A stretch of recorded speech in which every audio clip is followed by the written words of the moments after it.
ಮತ್ತಿನ್ನೇನು ನೀರು ಕುಡ್ದಾಯ್ತಲ್ಲ. ಅದು ಕಂಬಳಿ ಹುಳ ಹತ್ಕೊಂಡಿದ್ಯಾ? ಇಲ್ಲಪ್ಪ. ಮತ್ತಿನ್ನೇನು ಏನಾದರೂ ಹೇಳಬೇಕಿತ್ತ? ಅದು ಏನು ಅಂದರೆ, ಏನಾದರೂ ಬೇಕಿತ್ತ ಅಂದರೆ ಇಲ್ಲ ಅಂತೀರಾ, ಆ ಕಡೆ ತಿರ್ಗಿದ್ರೆ ಅದು ಅಂತೀರಾ. ಏನ್ರಿ ನಿಮ್ಮದು? ಇವತ್ತು ನೀನು ತುಂಬ ಚೆನ್ನಾಗಿ ಕಾಣಿಸ್ತಾ ಇದೆಯಾ.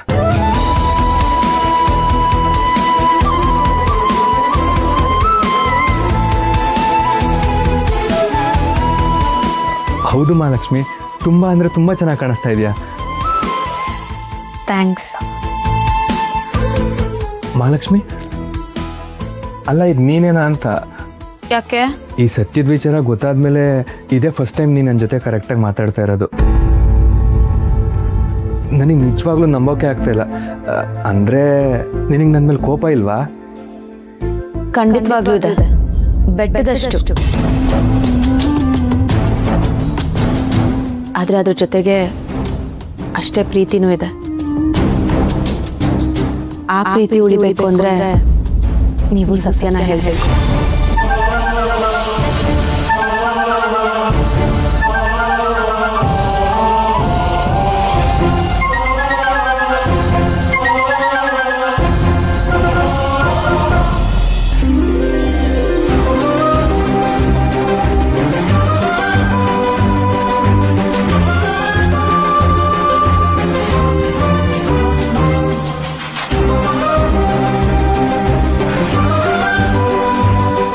ಅಮ್ಮ,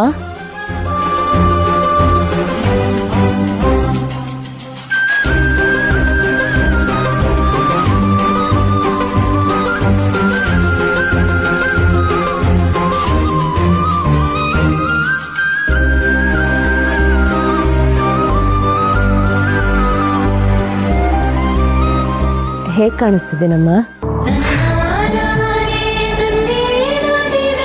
ಚೆನ್ನಾಗಿ ಕಾಣಿಸ್ತಾ ಇದೆಯಾ ಗೊತ್ತಾ? ಅಯ್ಯೋ, ನನ್ನ ದೃಷ್ಟಿನೇ ಆಗ್ಬಿಡುತ್ತೆ.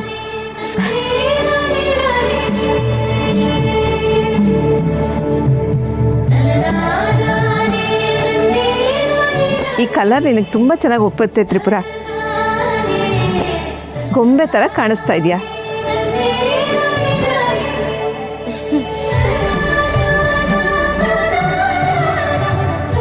ನನಗಂತೂ ಇವಳು ನನ್ನ ಮಗಳು ತ್ರಿಪುರಾನ ಅಂತ ಅನ್ನಿಸ್ತಾ ಇದೆ. ಅಷ್ಟು ಮುದ್ದಾಗಿ ಕಾಣಿಸ್ತಾ ಇದೆಯಾ ಕಣೆ. ಥ್ಯಾಂಕ್ಸ್ ಅಪ್ಪ. ಅಕ್ಕ, ವರಮಹಾಲಕ್ಷ್ಮಿ ಹಬ್ಬಕ್ಕೆ ಟೇಟ್ ಮಹಾಲಕ್ಷ್ಮಿ ಥರನೇ ಕಾಣಿಸ್ತಿದ್ಯಾ.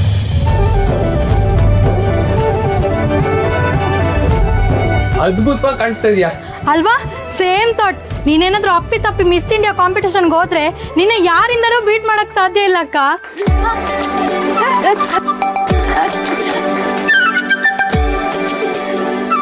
ನಿಮ್ಮನ್ನು ನೋಡ್ತಿದ್ರೆ ಈ ಸೀರೆ ನಿಮ್ಗೆ ಅಂತಾನೆ ಮಾಡಿರೋ ತರ ಇದೆ. ಅಷ್ಟು ಚೆನ್ನಾಗಿ ಸೂಟ್ ಆಗ್ತಿದೆ. ಈ ಸೀರೆಯಿಂದ ನಿಮಗೆ ಅಂದ ಹೆಚ್ಚಾಯ್ತು ಅನ್ನೋದಕ್ಕಿಂತ ನಿಮ್ಮಿಂದ ಈ ಸೀರೆಗೆ ಅಂದ ಬಂತು ಅಂತ ಹೇಳ್ಬೋದು ಅಕ್ಕ. ಅಷ್ಟು ಚೆನ್ನಾಗಿ ಕಾಣ್ತಾ ಇದ್ದೀರಾ.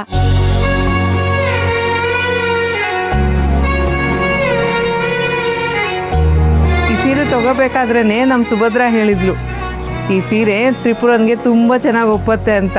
ಹಾಗೆ ಕಾಣ್ತಾ ಇದೀಯಮ್ಮ. ಆಂಟಿ, ನಮ್ಮ ಅತ್ತಿಗೆ ಈ ಸೀರೆ ಮಾತ್ರ ಅಲ್ಲ, ಯಾವುದೇ ಸೀರೆ ಯಾವುದೇ ಬಟ್ಟೆ ಹಾಕ್ಲಿ ತುಂಬಾನೇ ಚೆನ್ನಾಗಿ ಕಾಣಿಸ್ತಾರೆ. ಯಾಕಂದ್ರೆ ನಮ್ಮ ಅತ್ತಿಗೆ ಮನಸ್ಸು ಅಷ್ಟು ಚೆನ್ನಾಗಿದೆ ಅಂತ.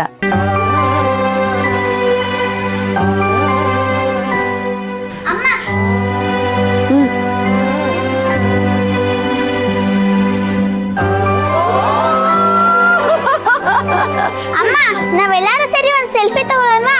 ಎಲ್ಲರೂ ಬನ್ನಿ, ಎಲ್ಲರೂ ಬನ್ನಿ.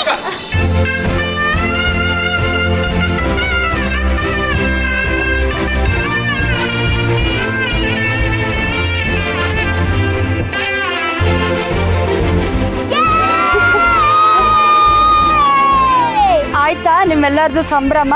ಇನ್ನೂ ತುಂಬಾ ಕೆಲಸ ಇದೆ ಮಾಡಕ್ಕೆ. ಕೂತ್ಕೊಳ್ಳಿ. ತ್ರಿಪುರ, ಒಂದು ನಿಮಿಷ ಬಾ.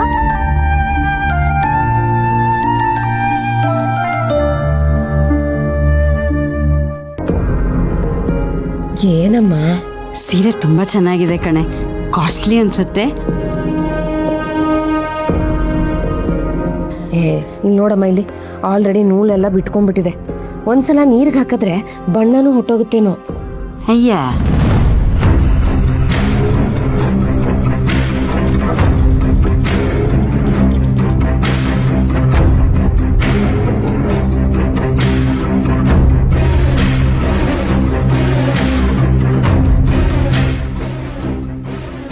ಅಲ್ಲ, ಎಷ್ಟು ಕೊಬ್ಬಿರಬೇಡ ಅವಳಿಗೆ.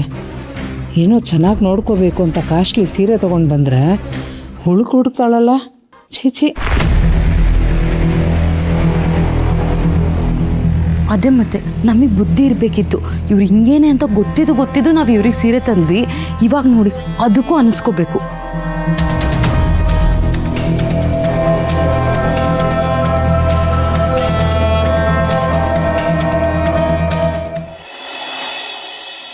ಇಲ್ಲ ಕಣೋ, ನಾನು ಇನ್ನೂ ಮಾಡಿಲ್ಲ. ಇವತ್ತು ಹಬ್ಬ ಅಲ್ವಾ, ಅದಕ್ಕೆ ನಮ್ಮ ಅತ್ತಿಗೆ ಮನೆಗೆ ಬಂದಿದೆ. ಫ್ಯೂಚರಲ್ಲಿ ನಮ್ಮ ಅತ್ತೆ ಮನೆನೂ ಆಗುತ್ತೆ.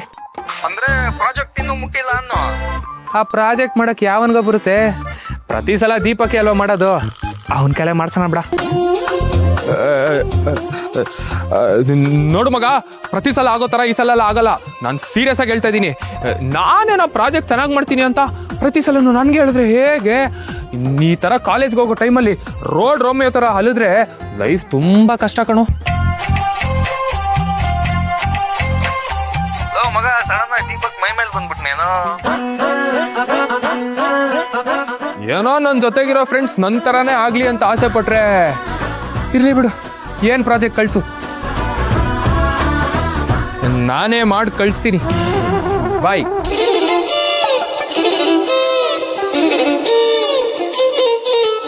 College friends responsibilities you know. I know. ಏನು ಟೆರೆಸ್ ತನಕ ಬಂದ್ಬಿಟ್ಟಿದ್ದೀರಾ? ನನ್ನ ನೋಡ್ಕೊಂಡೇ ಬಂದ್ರಾ? ಹಗಲ್ಗನ್ಸ್ ಕಾಣಬೇಡಿ, ಇಲ್ಲೇನು ಮಾಡ್ತಿದ್ದೀನಿ ಅಂತ ನೋಡಿ. ಆದರೂ ಹಬ್ಬದ ದಿನ ಇಷ್ಟು ಚೆನ್ನಾಗಿ ರೆಡಿಯಾಗಿ ಗಿಡಕ್ಕೆ ನೀರು ಹಾಕಕ್ಕೆ ಬರ್ತಾರಾ? ಅದು ಈ ಬಿಸಿಲಲ್ಲಿ. ಯಾರು ಬರ್ತಾರೋ ಬಿಡ್ತಾರೋ, ನಾನು ಬರ್ತೀನಿ.